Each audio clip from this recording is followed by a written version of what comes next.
Jesus, since I found in him a friend so strong and true. I will tell you how he changed my life completely, because he did something no other friend could do. No one ever cared for me like Jesus. There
said, and there's no other friend so kind as he. No one else could take the sin and darkness from me, and know how much he cares for.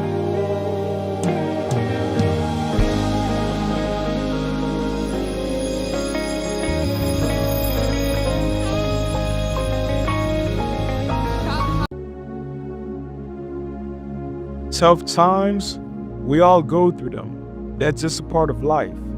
As you grow older, you start to realize that people don't really hang out like that anymore. Everybody's busy.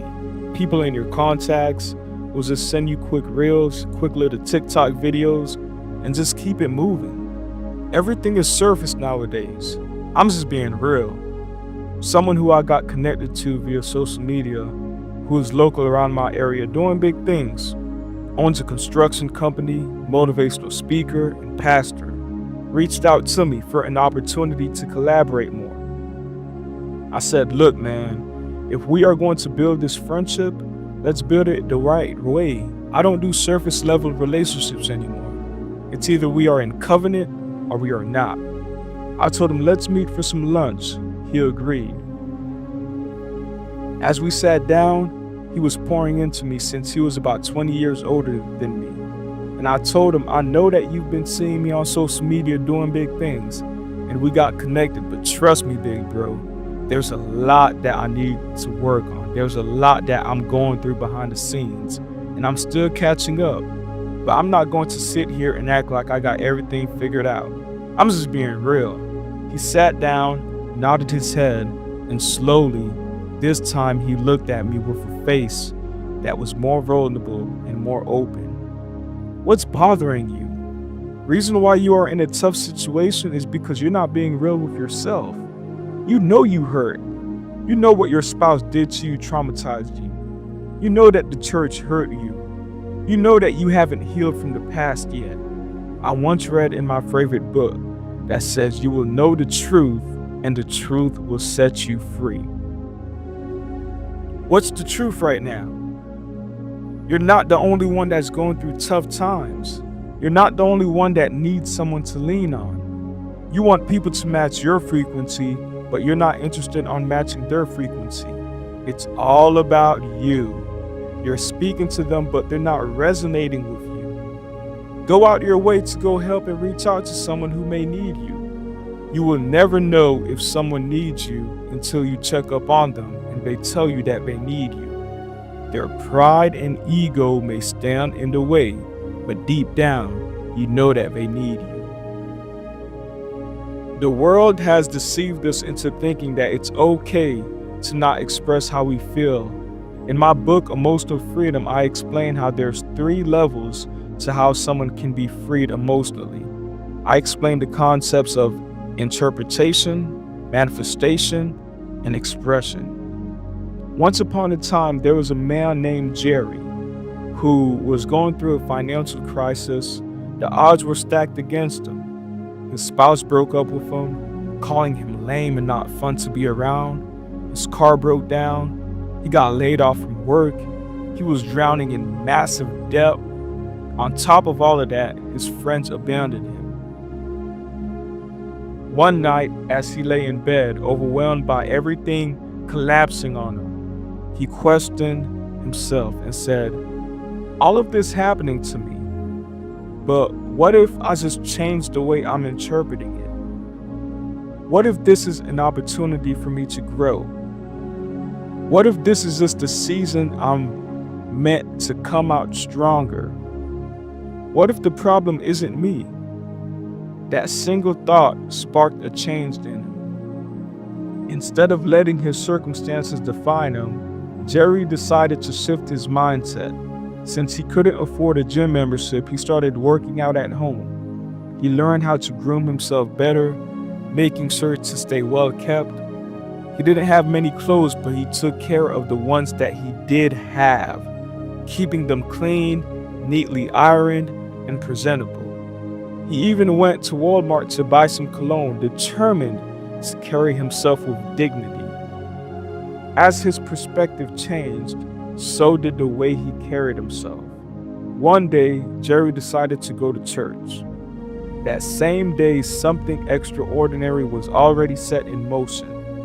A prophet had traveled all the way from the Bahamas, not for an event, not for a conference, but because God had spoken to him. Go to this church, God told him. There is a man I need you to speak to. And so the prophet obeyed.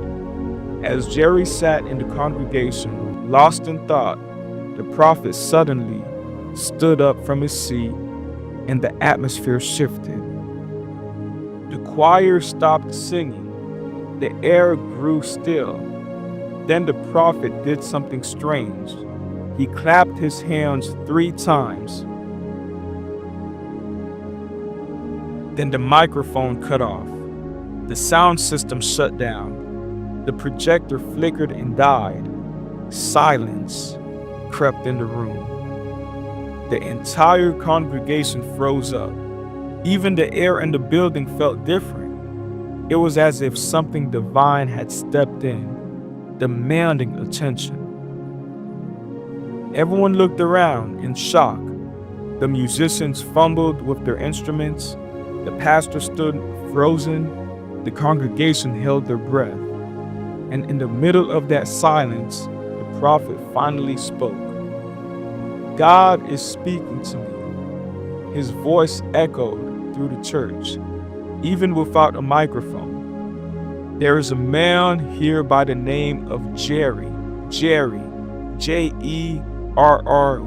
Jerry. Where are you? Jerry. Goosebumps ran down Jerry's arms. His heart pounded. He hesitated for a moment, then slowly stood up. As he stepped forward, the presence in the room grew even heavier. With every step he took toward the prophet, it felt like an unseen force was pulling him closer. The prophet locked eyes with Jerry and said, God spoke to me in a dream. He told me that a man named Jerry would be here today. A man who has been facing hardship after hardship. But listen, these struggles weren't meant to break you. God was testing you, watching to see if you would crack or rise above it. Tears welled up in Jerry's eyes. His whole body trembled as he stood before the congregation. Because you did not fold under pressure, your season is changing. The prophet continued, and just like that, everything started to shift in Jerry's life. The moment he left church, strange things happened. He started receiving unexpected phone calls. Business opportunities he never saw coming started to come his way. Within a week, he partnered up with one of the largest corporate companies in his area. His financial struggles turned around almost overnight. He met a new woman, one who loved him, respected him, and to be honest, was way better than his ex. He got blessed with a Tesla. He was able to pay off all his debts and launch new business ventures. And this time, he was surrounded by real friends, people who sincerely cared for him. A week later, Jerry returned to the church, but this time, he wasn't empty-handed. He carried a check for $1 million. Walking up to the prophet, he handed it to him. "Take this," Jerry said. The prophet hesitated, looking down at the check, then back at Jerry. "I didn't prophesy over you to receive your money," he said. "I spoke over you so you would understand the power of interpretation and manifestation in seasons of hardship. Many people fail, not because of their circumstances, but because of how they interpret their circumstances. Had you looked at your season as punishment instead of preparation, you will still be struggling today. Jerry swallowed hard, feeling the truth of those words. You see, the way you interpret your storm determines how you manifest your breakthrough. If you see hardship as a curse, you will stay cursed. But if you see it as a season of growth, you will rise. You, Jerry, chose to see your struggles differently. And because of that, God turned your situation around. But now, He's giving you a new test. The prophet then placed the check back in Jerry's hands.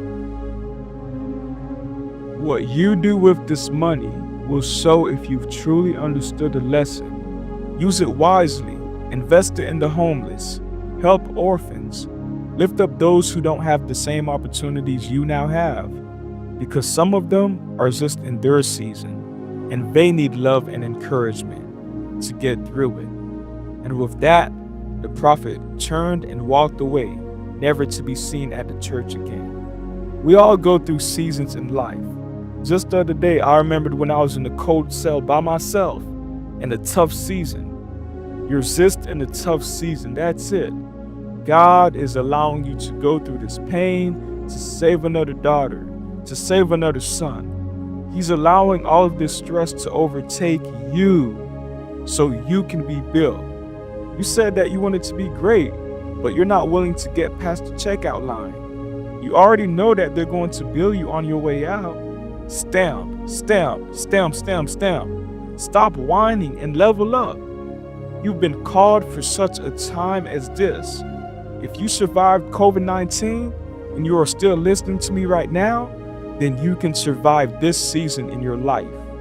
Do you know how many people were stressed out and even died during COVID-19? Over 7 million people worldwide lost their lives to the virus. I came to sound the alarm for you to get off the sad train and say, I am in control of my narrative. Now you have more space to breathe because you wasn't in control back then, but now you're in control. If you inhale only, you will die. You need to exhale. Your body was meant to inhale and exhale. No matter how strong you think you are, you're going to have to exhale. There's no other way around it. You're in a tough season right now. All right, breathe in, breathe out. Let's take a step back for a moment. Look around you. The next time you're in a public gathering, whether it's at work, school, church, or anywhere else, I want you to try something new. Stay silent and simply observe the faces around you. Some people may be smiling, some may be laughing, and others might appear neutral. But behind every face, you have no idea what they're truly going through. You might assume they're okay, but in reality, they could be facing a tough battle you can't see. I was on a coaching call with one of my coaches, and she told me I can either keep complaining or make excuses. She told me, right now I'm coaching you, but you don't know what I'm dealing with. You don't know the amount of demons that I'm facing. I'm paying $25,000 for coaching, $10,000 for another coach. I'm a single parent with 2 teenage boys. I have a mortgage that I need to pay. I got 2 Airbnb apartments. I have 2 car notes that I need to pay. I have 2 rental cars. I'm on Zoom calls every day, 2 to 3 hours. And I need to make sure that both of my kids are in place. Plus, I'm a hairstylist. My point to say is, do we make excuses or do we find solutions to those excuses? And we figure out ways to make things happen. Yeah, I may not have the money today, but I'll have it tomorrow. Don't just look at the negative signs in your life. Dominate this season. Tell people no. Have a daily schedule. I told myself, man, Rechy, you still being a slave to social media? Grow up. The only reason you will find me on social media now is just to produce, not consume. I'm not going to make Instagram rich off of me. I'd rather use Instagram as a tool to get rich.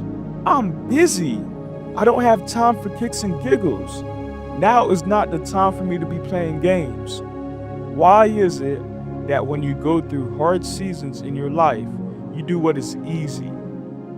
I once heard a quote that says, if you do what is easy, your life will be hard. But if you do what is hard, your life will be easy. Why? Because a lot of people react when it comes to hard seasons in life, but don't respond. Choose your hard. Life is hard. Letting go of the past is hard. Facing your emotions is hard. Having faith in the unknown is hard. Starting over is hard. Choose your hard. Forgiving is hard, but so is holding on to resentment. Believing in yourself is hard, but so is doubting your potential. Chasing your dreams is hard, but so is living with regret. Healing is hard, but so is carrying pain. God cannot heal what you don't reveal. Are you still interested in moving forward or staying where you are at now?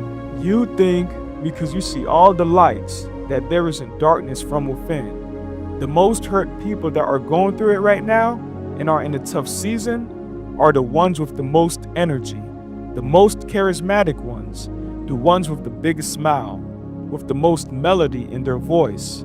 You never know. It's fake, but it's beautiful on the outside. You're already deep in the water now. So what are you going to do knowing that you're in a tough season right now? I want you to know that things will change and it will not remain the same. It's just a part of your story.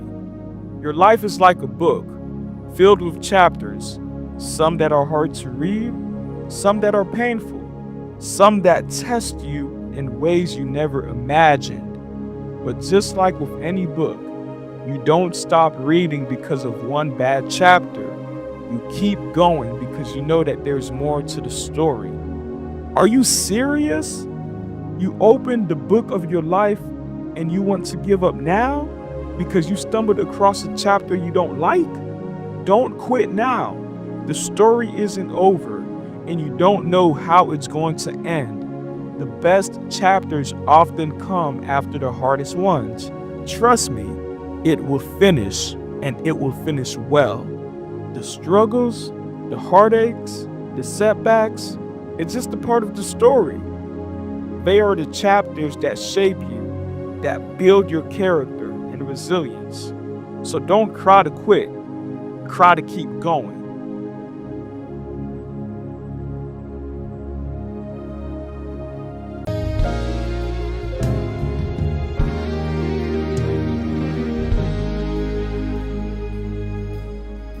I would love to tell you what I think of Jesus, since I found in him a friend so strong and true. I will tell you how he changed my life completely, because he did something no other friend could do. No one ever cared for me like Jesus. There's no other friend so kind as he.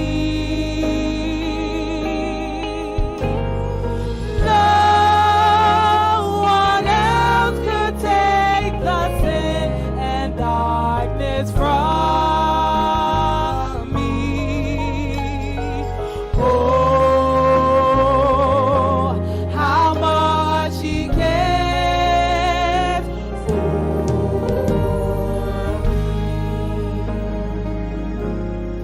Every day he comes to me with new assurance. More and more I of love. But I'll never know just why he came to save me, till someday I'll see his blessed face above.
Sin and darkness from